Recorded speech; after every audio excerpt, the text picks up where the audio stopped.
And welcome to Credible and Reliable Sources. My name is Mrs. Joelle. I'm the Youth Services Librarian at the Whiting Public Library. Um, I'm going to show you some different ways that you can figure out what is credible and what is not credible or not truthful, especially since we have so much information out there because of the internet. You really need to not rely on others to tell you what's fact. You really are the only one that can do that, and you need to take the time to actually realize what is a credible and reliable source that you should be using. So let's get started.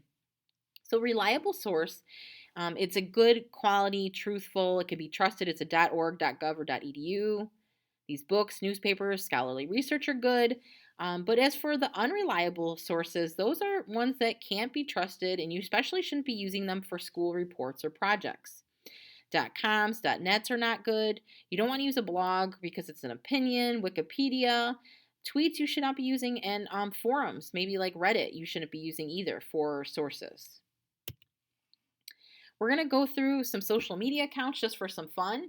It's just going to kind of show you that it's so easy for people to create information that isn't accurate or it's not from an original source, okay? So here we have two Instagram accounts. We have Shawn Mendes, the singer-songwriter. Take a look at these two accounts and let me know which one you think is the reliable one, the one on the left, or the one on the right. Hopefully you went with the one on the left. This one has more followers, more professional, content makes sense, it's up to date. You got to make sure you check dates. There's a blue check mark, this famous blue check mark that it shows that the content has been verified, okay? There's more posts, there's capitalization, no typos. And the one on the right, it's got some typos. The name even has a typo. It even tells you right here, 2 girls from London made it.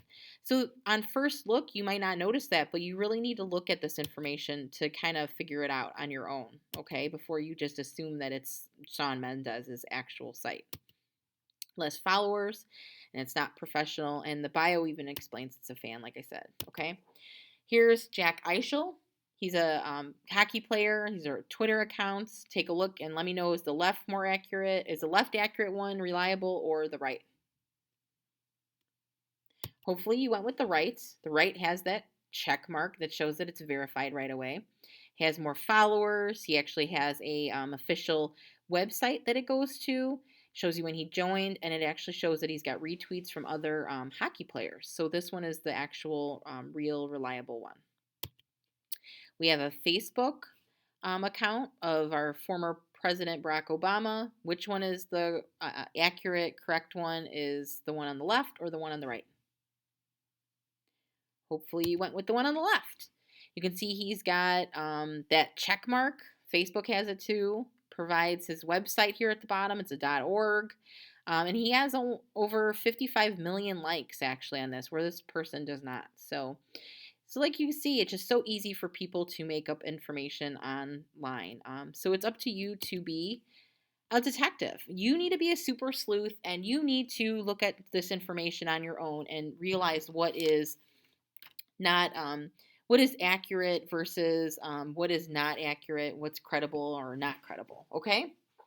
So in today's world, we are constantly needing to be seeking information that is reliable in order to find the truth. I know it's hard, but you just have to do it. So what is reliable source? So books that are authored, edited, ebooks even, they're published. Newspapers, most are online now. Peer-reviewed journals and articles. The public library is a good choice. You can ask us for help, or you can come in and get information. You can go to our website. On our website, we have plenty of databases that give you those scholarly journals and articles. You go to this Learn and Research. You can see use Inspire databases, or there's a World Book that actually is just for kids, that all of the information on here is credible and reliable, okay? One-stop shop. You just need your library card.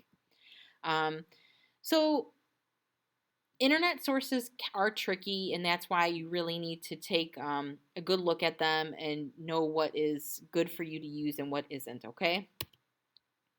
So unreliable, how will I know? So Wikipedia is not something you should use. It's something that people can change and edit themselves. Anybody can do it. I can edit it. So here's Animal Crossing Wiki.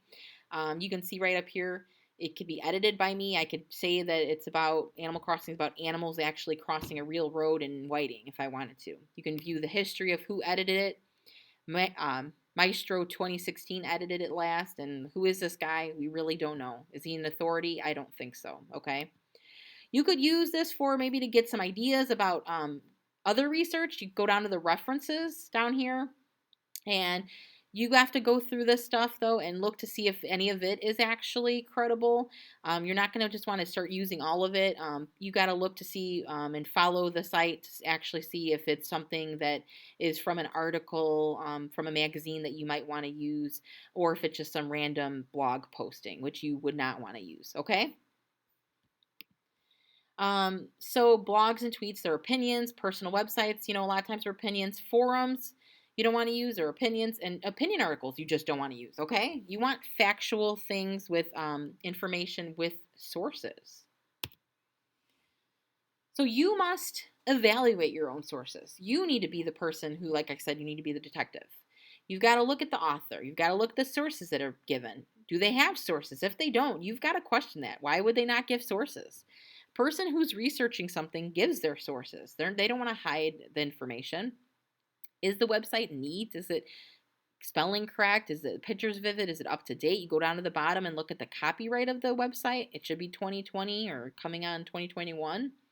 Has the website have an About Us section? This is like, gives everything away. Like, if you go to the About Us, it tells you who this person is, if they're an authority, if they're credible, and it will really help you decide whether or not it's something that you should be using.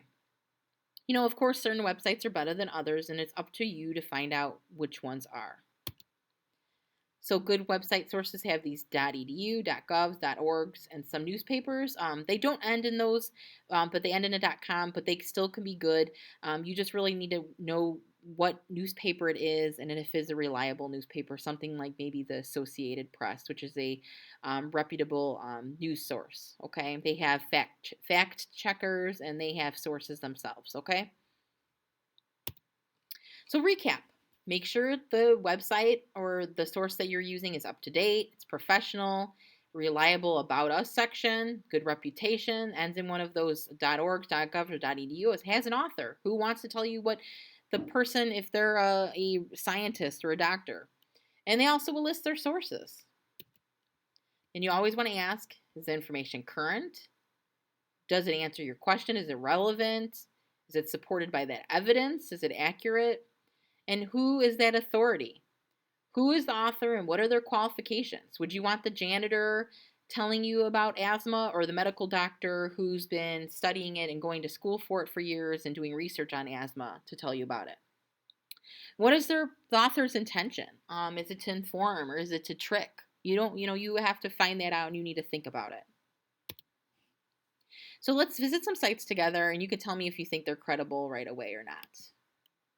We have Kids Health from Nemours. It's kidshealth.org. You want to look at that URL right away. It's a .org. That's plus, right? You go right down to the bottom. You can look at, it was reviewed actually by this doctor. The review is good, especially by a doctor. It's an MD. It actually has a current copyright, 1985 it started, it looks like, in 2020 is up to date. The About Us page you can click on, it actually tells you that it was created by a doctor to support families take charge of their health, and it's actually doctor-reviewed advice, health topics. So do you think this is a credible or reliable page, or something that you shouldn't use?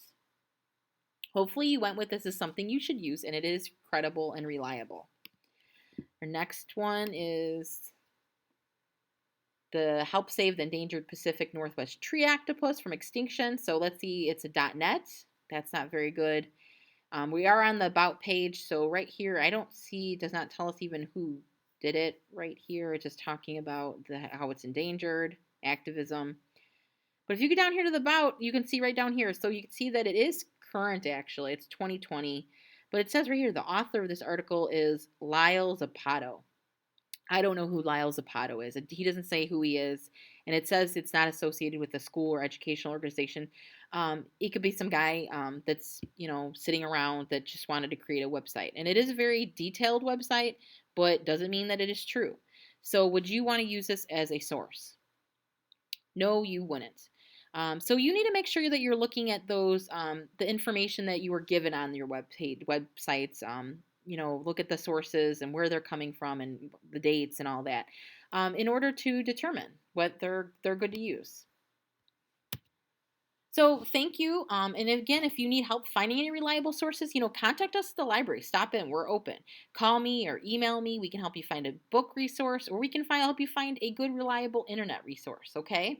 Again, hope everybody has a great week and good luck with your assignments.